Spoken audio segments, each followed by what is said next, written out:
Значи, ако искаш да си добър wing, на първо място бъди позитивен и общителен. Какво означава без мрън. Примерно, ако сте излезе някъде на бар, на дискотека, да намрънкаш, нали, той тук си не става, жените са зле, хората са зле, бля. И бъди по-скоро положително настроен, нали, това е басялкото място, пускай ги, развеселявай хората около себе си и ще иска да са около теб. И второто нещо е бъди общителен, което означава заговаряй или поне се опитвай да заговаряш. Може да имаш страх от заговаряне, нормално, това се случва на всеки, без значение на колко си напреднал.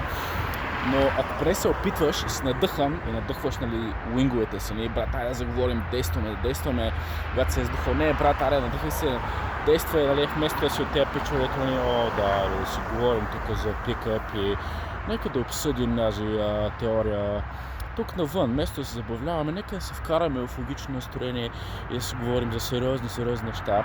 Fuck that shit, никой не иска такива хора.